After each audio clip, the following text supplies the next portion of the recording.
Oh man, you guys, did you guess who is in this room? I'll give you a clue. He was just on the side of the screen. And he's being skillfully avoided by these camera pans.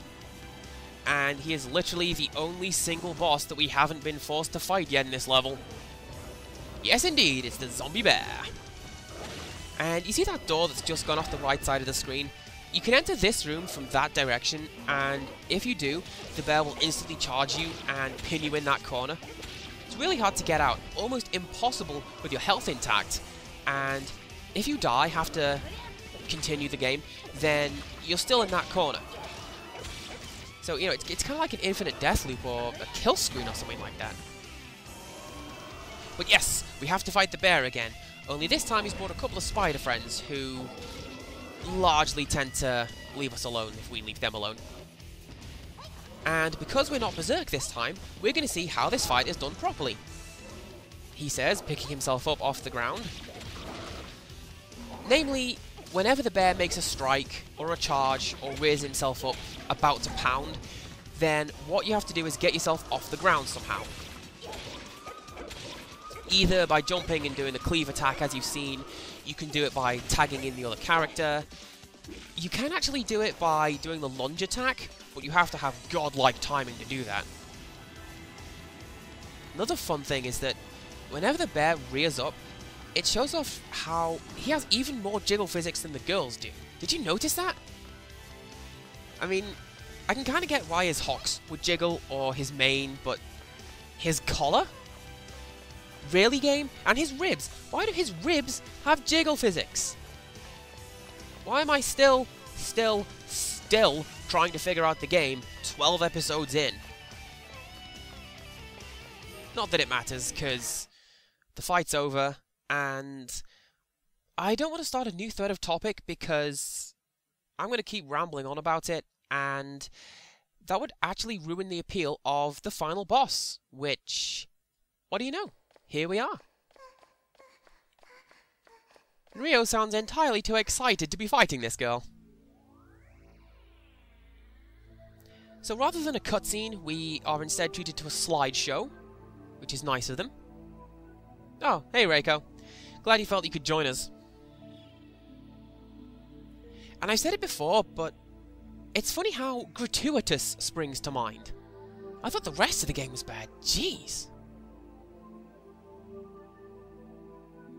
Yeah? More like yo mama will knock us all down. Boom!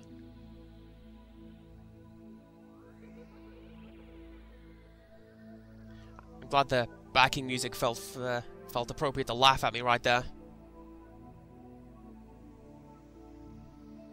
I have a question, miss. How do you kill someone more than once, as implied by the word again?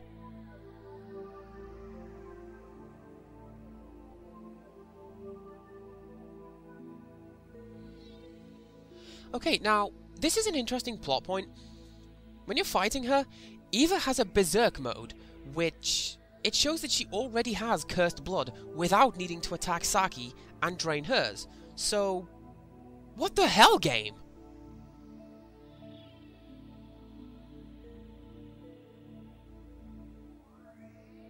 I'm gonna take this sword, and tonight, in this very ring...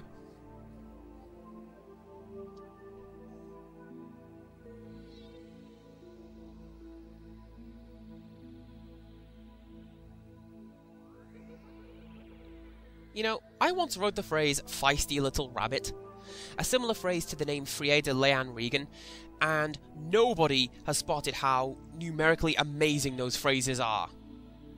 Like most of my stories, in fact. Butcher you to shreds tonight, in this very no wait, I already did that bit, didn't I? Whoops! Interestingly enough, if you can say that, Reiko's line there is a fallacy, because even if you're playing an Aya Saki run, then she doesn't join you.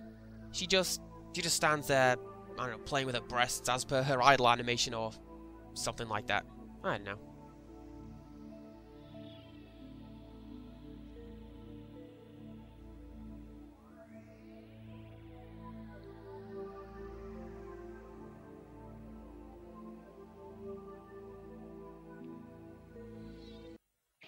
And we're off without any hint of a lead-in animation whatsoever. And of course I do so with Rio, who is entirely too slow for this. Aya, you're up. So, yeah, we don't get an ounce of lead-in, which is kind of fitting who we're fighting. You know, it's, what's her name? Good luck in finding out what her name is, because the game doesn't tell you. And if it weren't for the fact that I got the external saved game, I wouldn't know that her name was Ava. Now, if you've watched some of the other LPs, you'll probably know that this is usually where I give you the backstory or explain the plot twist or hidden subtext you may have missed. Trouble is, there isn't any. This is the only time Ava shows up in the game, and they don't give her any kind of backstory. We're just presented with a Poundland bonded fairy, and we're told to deal with it. For what it's worth, I do know that Ava's sword shows up in Onechanbara for the Wii. Some girl called Misery finds the fallen remains of Ava somehow, and adopts that big chain sword as her own. I also know that Ava can apparently summon rotting zombies from the ground. So, yay, I guess? I don't know. And yeah, that's about it. That's what this game wants you to think is the final boss fight. Oh, spoilers! Why am I still watching these numbers count? You don't need to see me do that. Anyway, join us next time for whatever it is that comes after this. So until then, goodbye.